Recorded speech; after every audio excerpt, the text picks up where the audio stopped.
This is a Brooklyn-bound 2 train. The next stop is Wall Street. Stand clear of the closing doors, please.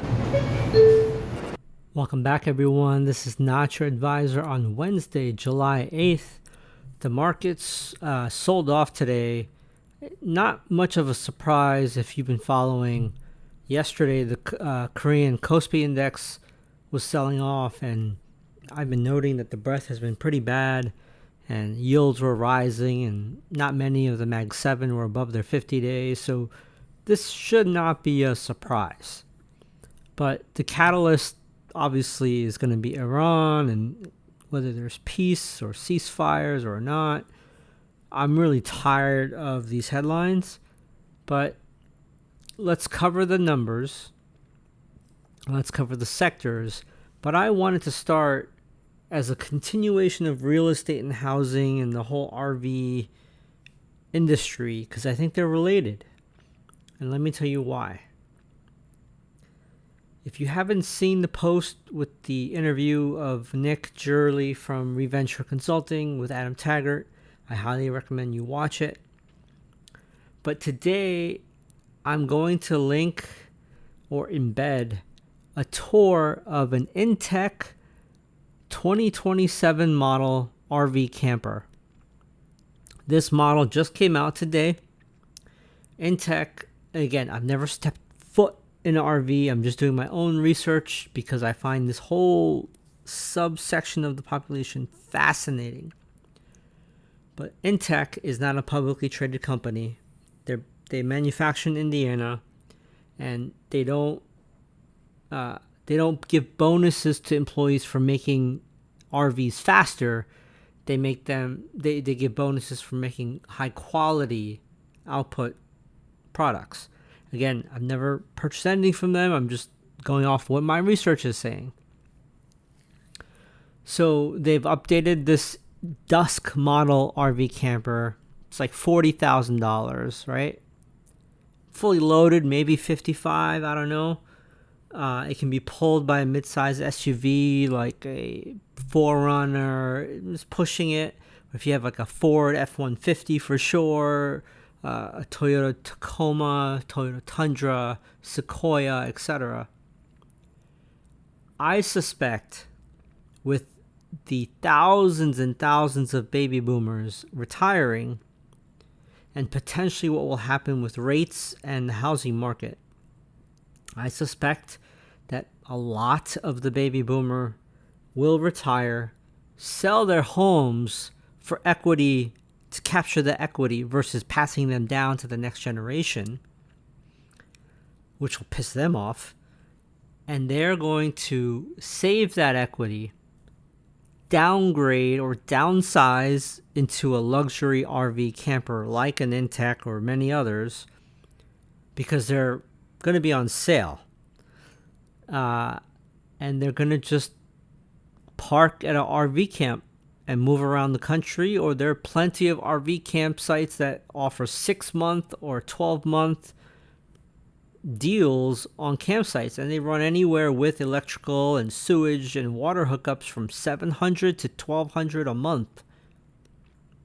So you park there, you pay $700, $800, $900 a month, and you have a mobile home. And these RVs are like luxurious. So I have an embedded RV video, as well as one of these glamping campgrounds that I found just on a quick search. It's called Romestead in Tennessee. It's near Asheville. You can drive to many other cities down south. But you can either rent a cabin, a yurt, bring your tent, or pull in your RV. And it is like a 5-star hotel. Privately owned property. My gut tells me this is going to proliferate in America. Because people are just tired of the real estate taxes, the HOA, the home insurance that they have to deal with, wildfires and climate change happening. They can just, if you have a bad neighbor, you just pick up and move. If you have bad weather, just pick up and move. I think this may catch on in the next 10, 15 years.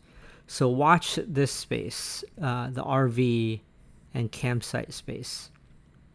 There's another website. I'm not going to go deep into this, but there's a website called Hip Camp, where if you have a acreage property or a farm, you can rent out to like Airbnb campsites on your property and make money with underutilized land. I just think this is going to take off. So do your own homework. This is just my gut instinct. So summary of the day, SPY traded 38 million shares on a 53 million shares average daily. NASDAQ and the S&P fought back all day today. Energy and tech were up together, an oxymoron. Dow had no help.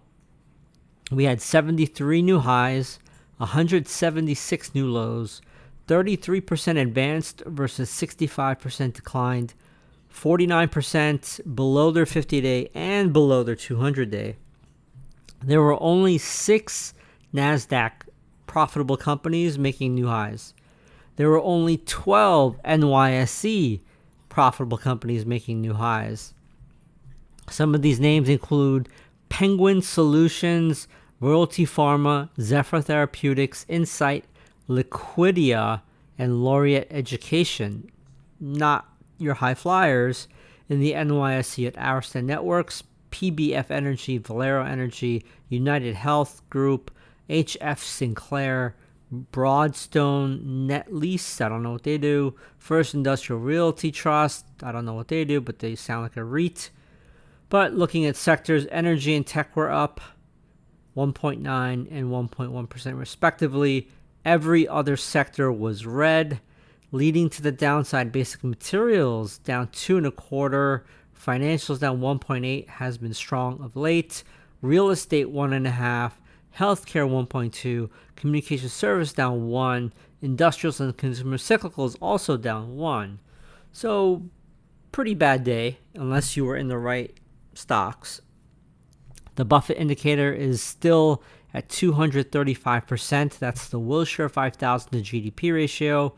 Warren Buffett still is sitting on record cash to potentially go in once there's a correction. Safety 30 names. We can't forget that this is just a small taste of the in-depth analysis that Not Your Advisor provides. They don't just throw numbers at you. They connect the dots, find those hidden trends, and help you understand what's driving the markets. If you want the full picture, you got to check out the full Not Your Advisor episode. Don't forget to subscribe to notyouradvisor.com. And all their premium content. I mean, it's like having a direct line to what's really going on in the market. It is. It really is. They cut through all the BS and give you the kind of info that you just won't find anywhere else. Think about this. Investing is all about making decisions that work for you and your goals. You're the one in control. Not Your Advisor can give you the map, but you choose where you want to go. And with that empowering thought, we'll sign off. Happy investing. Stand clear of the closing doors, please.